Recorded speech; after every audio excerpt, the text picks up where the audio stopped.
Promotional consideration paid for by the following.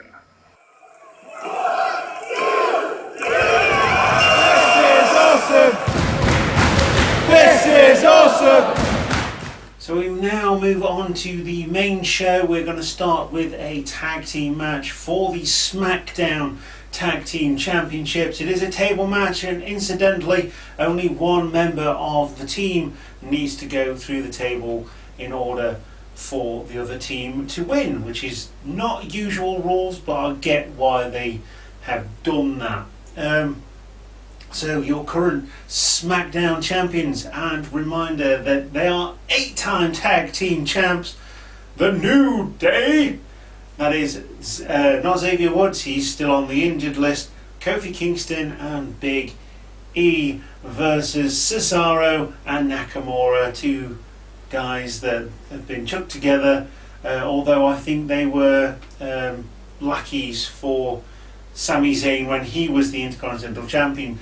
But you know what? They actually worked really well. It's good to see Nakamura back on form, and Cesaro is always a good bet. I just hope that at some point they're going to get him a decent singles run. But it's a good way to make them relevant, and this match was decent as well. Lots of tag teaming. Obviously it was Texas Tornado rules, or just Tornado rules. No tags involved. There was fighting on the outside. I think during the match there was a couple of near misses. Big E Langston spearing Cesaro off the apron, nearly through a table on the outside. And the match didn't finish until the New Day stacked up 2 tables on top of each other. I think in total there was about 5 tables in play at this point, as well as the other ones that were around the ring. Stacked up 2 tables on top of each other, a little scuffle in between. Kofi Kingston looking for the Hurricane Rana, send Cesaro through the table. That was stopped by Nakamura as Big E Langston was lying prone.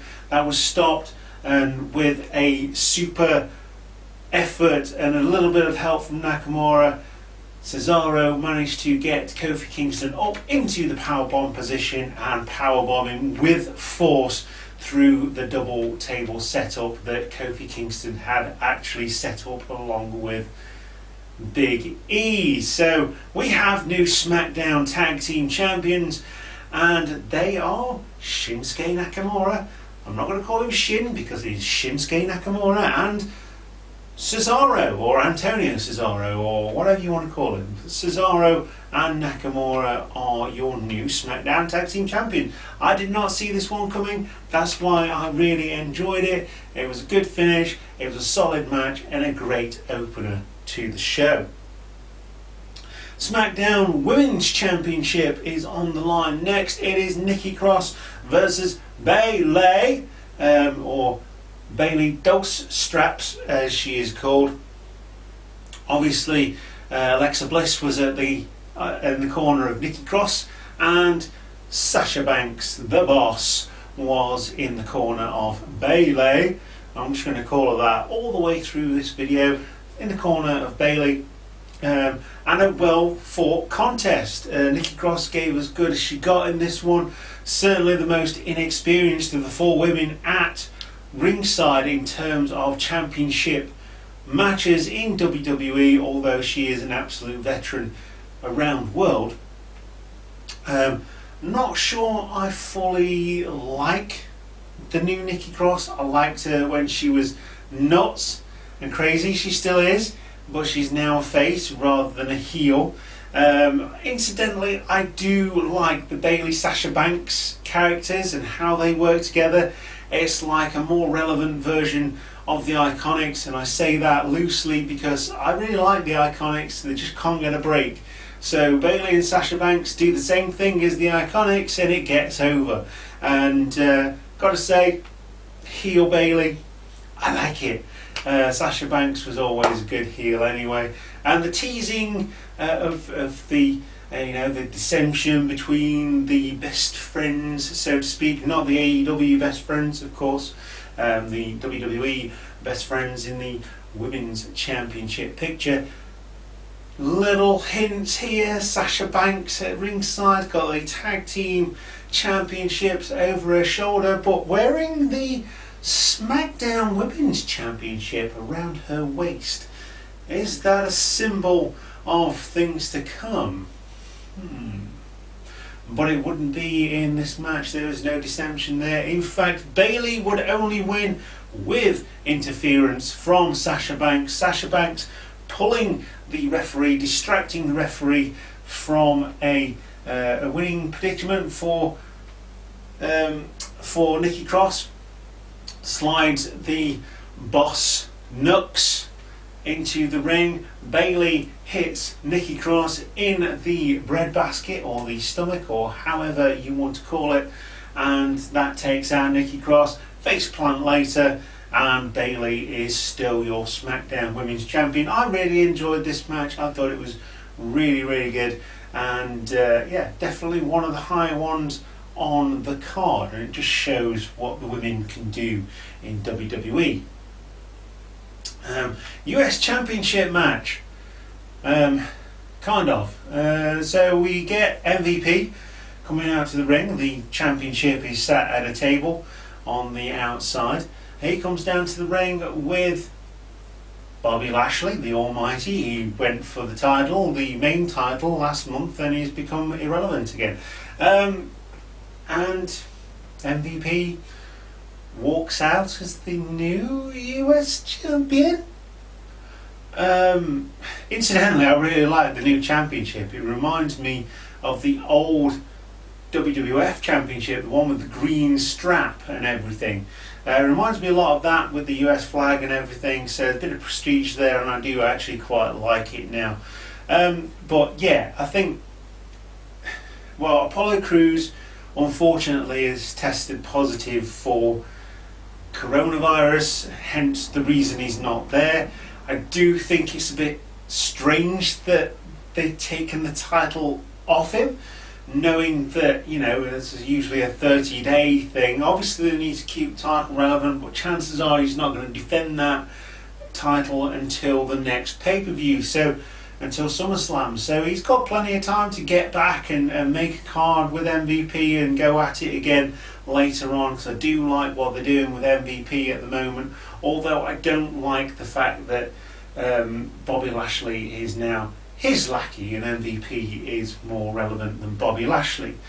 That being said, it's a good point that they could turn Bobby Lashley face and beat up MVP. You know, it could work, but I found this section of the pay-per-view very, very strange. But obviously they need to do something for that reason, but taking the title off Apollo Crews when he's only just won it and made it relevant, bit strange to me. So the next match is an eye for an eye match, and if you were a little bit queasy, then this match is definitely not for you. The winner can only be decided when they pluck out their opponent's eye from the socket. As far as it goes, the match was really, really good, as you can expect from Rey Mysterio and Seth Rollins. I love Seth Rollins as character, always have been a fan of Rey Mysterio, got a Rey Mysterio mask up on my shelf.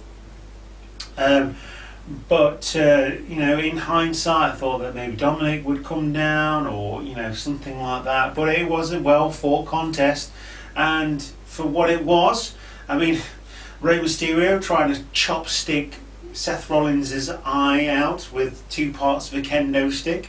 We had lots of moments where the kendo stick was used, a chair, and all that kind of stuff. So it's a bit extreme, but it was quite disgusting towards the end as well. But they did go and run with practical effects rather than CGI, and I hadn't heard the rumour about the CGI, and I'm so glad they went with the practical effects rather than the CGI, because the CGI just would not have worked. We later get so in encompassing, the match was really decent. The ending was sickening. You got Rey Mysterio almost poking out Seth Rollins' eye on the stairs. That is returned, a low blow, and as much as Ray tries to fight, he does get his eye. Seth Rollins does poke Rey Mysterio's eye to the point where it pops out of the socket. It doesn't really. Let's play kayfabe here. It doesn't really. It's just very hokey practical effects, but I'm glad they used practical effects. It did make it a little bit more realistic. And then we cut to, as the medical staff come down, Seth Rollins is one, medical staff come down, and Seth Rollins adds to that by being sick on the floor. Yeah, the match was good. The ending, it was to be expected. It was an eye for an eye match. It was an interesting idea, but quite sickening. And I'm a horror fan. I'm used to these things, but I found that a bit too much in the grand scheme of things, especially with a child demographic that they're going for here, and especially with Rey Mysterio with the masks and stuff like that. Just found it a little bit too much. But Rey Mysterio loses an eye, apparently, and Seth Rollins wins. We do get an update from Dr. Caruso, Dr. Charlie, later on, giving us graphic detail about what the doctors have said about Rey Mysterio's eye, which we didn't need to know. But thanks, Charlie. So Seth Rollins wins by extracting an eye. No, I'm not making that up, that did actually happen. Raw Women's Championship next. It is Asuka versus Sasha Banks, who is now missing the boss part of her knucks, and just having the time to fight Asuka in this championship match. Now, there was no stipulation to this, it was just straight out. The Kabuki Warriors, so you've got Kairi Sane outside supporting Asuka, the Raw Women's Champion, and of course Bayley was outside supporting Sasha Banks, and she would return the favour in another hokey finish. This match again was really, really good. I think the women stole the show here at Horror Show at Extreme Rules. And it was well contested. There was no interference right until the end. Asuka, they're trading finishes, bank statements, Asuka locks. It was really good, back and forth action. There's one point where they're on the floor and they were slapping each other, and it just was a really, really good match. And I was really into it right until the end, where Sasha Banks gets in the referee's face. Asuka jumps up and goes to spray Banks with the mist. She ducks out the way, hits the referee. The referee is down. Bayley then comes in, takes the referee's shirt as the boss. And Sasha Banks then goes for the pin after Bayley has hit Asuka with the championship. And apparently Bayley is now the referee, and we get a 1, 2, 3, and Sasha Banks is the new Raw Women's Champion? I don't know. It was never actually officially announced, although the bell did ring and her music did play. I'm sure they will clear this up on Monday Night Raw. I hope. Because it's long said that the finish to a wrestling match is the thing that fans remember the most, apart from very few matches where the whole match is remembered for various reasons, but it's the finish that usually makes the match memorable, whether it's a good match or not, and this was. But the finish was hokey, and it just took it down for me in terms of that, because the match was actually really good, well contested, two very good performers inside the ring, but there had to be interference and it had to be that way. Like I say, I'm guessing that they're going to take the title back off Sasha Banks and the feud is going to continue, but with with there's women on Raw that could go for that title. So why is Sasha Banks, who is SmackDown, going for the Raw Women's Championship? If we're going to make a brand split and have two Women's Championships, keep them separated. That being said, all the gold and all that kind of stuff for Sasha Banks and Bayley at this point in time, I wouldn't be opposed to, but I really like Asuka as well, and it's good to see Kairi Sane outside a WWE ring again, although she'd look better in the WWE ring. Now, like I say, we get a update from Dr. Charlie on Mysterio's condition. Too much information and not really needed. And we go into the WWE Championship match now. It is Drew McIntyre versus Dolph Ziggler. And the stipulation can be picked by the challenger, Dolph Ziggler. So what does he choose? He chooses an Extreme Rules match. For the Extreme Rules, only he can use Extreme Rules. If McIntyre uses anything, gets himself counted out, gets himself disqualified, uses a chair, anything, the championship changes hands. And you knew as soon as that stipulation was announced that, well, you knew the outcome of this one. And again, really good. Dolph Ziggler, I think, wasted in this position. Give him a chance against an opponent he could possibly beat for that championship. I think he should have had the championship more than he actually has.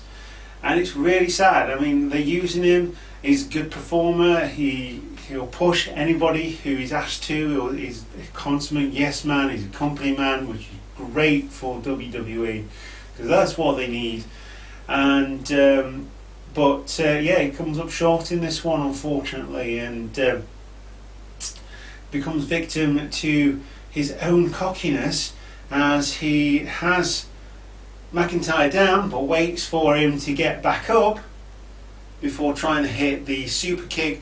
Unfortunately for Dolph, McIntyre, very different in this match as well, dominated for large periods of the match. Dolph Ziggler came in with a little bit as well, but we've seen from recent months that Drew McIntyre, basically, he gets beaten up a little bit and then comes back. But Drew McIntyre started out heavy on this one. He was absolutely in full control, but then he did the comeback. So Dolph Ziggler goes for the super kick, which did hit earlier on and hit well. The super kick was hit as Drew was against the barricade, so his head had nowhere to go. It was very stiff. Goes for the super kick inside the ring this time to finish Drew McIntyre off and pick up the championship. Kip up by Drew McIntyre, Claymore kick by Drew McIntyre, and all is finished.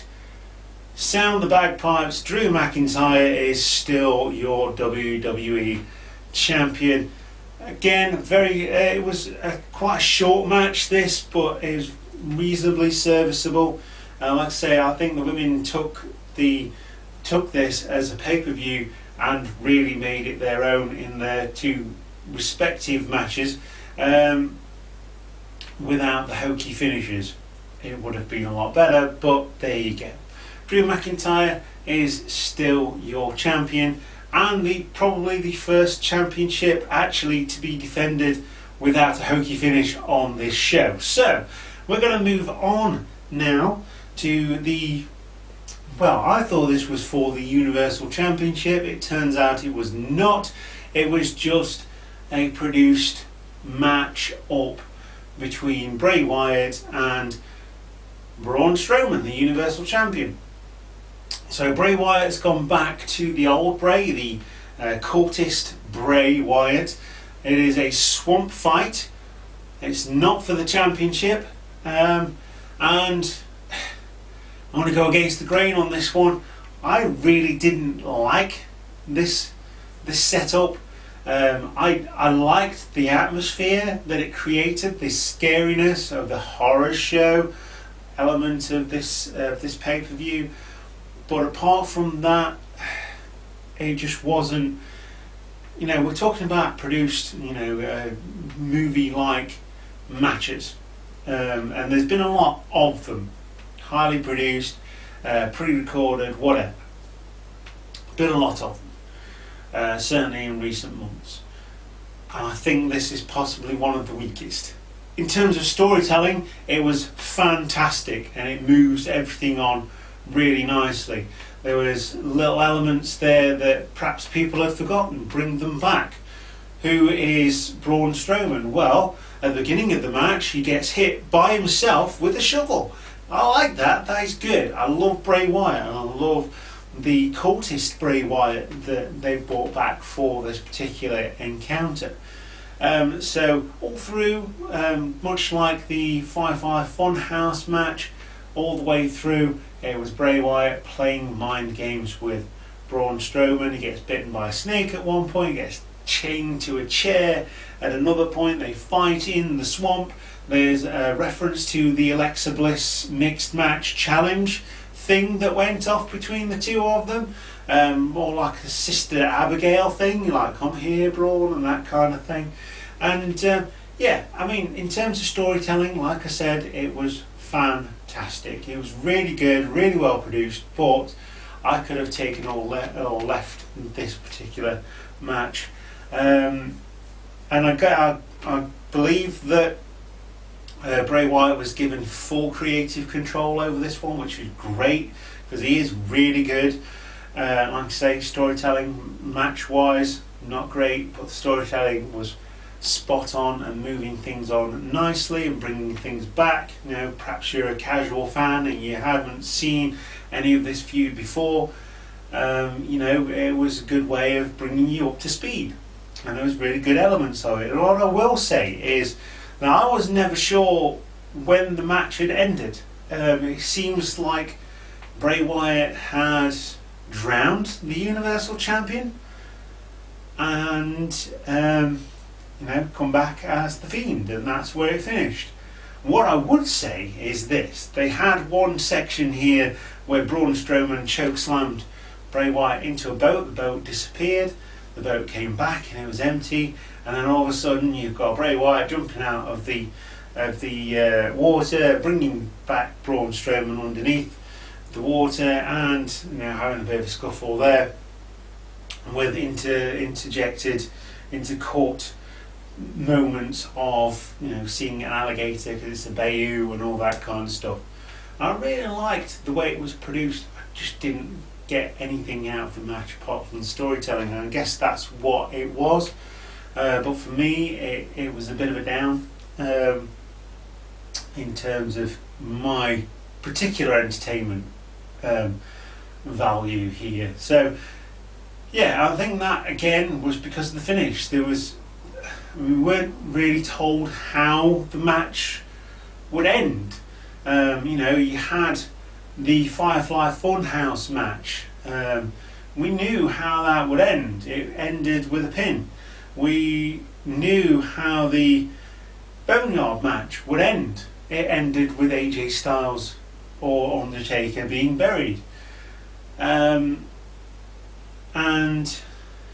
Backlog Brawl, we know how that was going to end. It's going to end by pin. But this one, we never really knew how the match would end. So I was left sort of going, is that the finish? What I would say though, seeing how they had the boat and the, all that kind of stuff, why didn't they do the Friday the 13th finish? Braun Strowman said, yeah, I've won. Chilling out on the boat. It's like, and all of a sudden, Fiend. Pull in the water. Brilliant. I would have given this match a great score based on that, because it would have been a more definitive finish than we had, but it would have been round about the same. But it's a funny one to try and review this one, but it did what it needed to do. I wasn't a fan of it. I know Woody was. The first time I've watched pay-per-view with Woody since before WrestleMania, so it was really, really fun. I haven't mentioned that before, so it was nice to have a chat about it. He loved it, I was indifferent about it, and it was simple as that. Everyone has their opinions. What did you think of the Swamp Fight match? What did you think of the horror show at Extreme Rules? Get in contact with us, leave us a comment, join us on social media, on Twitter, Instagram, Facebook, and tell us what you think, what you thought of the Extreme Rules pay-per-view. I thought it was okay. It's not the best one, but certainly an up step from Backlash. And that is it. We have finished the horror show at Extreme Rules, and there we go. So, I've been your host, Luke. You are the Cheap Shot Nation, and you can join us back here for more wrestling goodness as we post throughout the year as shows happen. Incidentally, a retro review is on its way on the 23rd of July. The year 2000 it was, and it was Fully Loaded 2000, a really good pay-per-view, so check that one out. So got plenty of content coming. Check out the gaming channel, check out the movie channel, a Quick Shot Reviews, the gaming channel, Cheap Shot Entertainment System. That is launching at the end of this month, and we'll see you all next time. Take care of yourselves, and